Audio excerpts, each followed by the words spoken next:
Well, certainly a friend's opinion of a retailer is going to affect my opinion of them.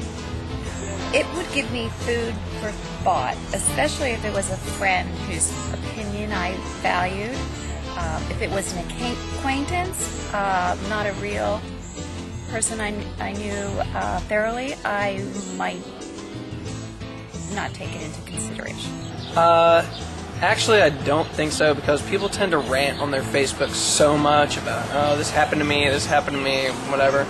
I don't really put much credence in people's Facebook rants, so I'd really have to go there for myself to figure it out. If one person's had a horrible enough experience that they're going to go on Facebook, then I'm not going to chance it because there's other options. I think it would depend on the friend.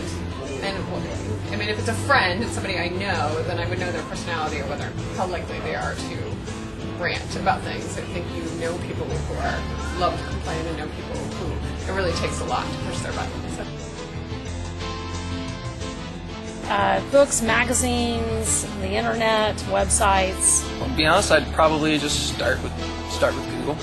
I would do probably a Google search with some kind of professional organization that has something to do with that product. I would definitely do some research on my own because there's too much misinformation out there about products, especially if somebody has some kind of agenda they want to put through.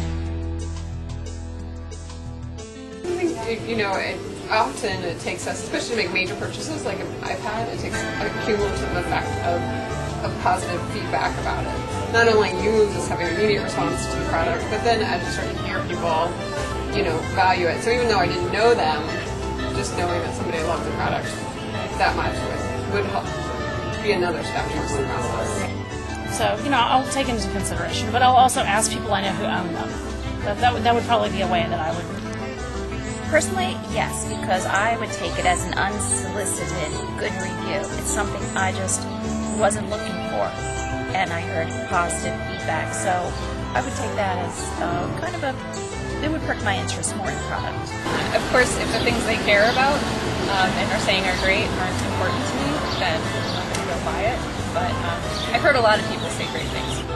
Yeah, a little bit. But I think what would impact my decision a lot more is if I heard a positive review from a friend or someone I knew and trusted really well.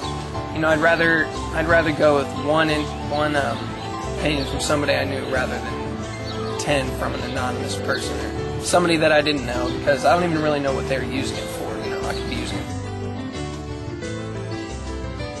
If a lot of people are having the same problem, then something's wrong. So I feel like we've bought first generation products before, and so you kind of learn from that.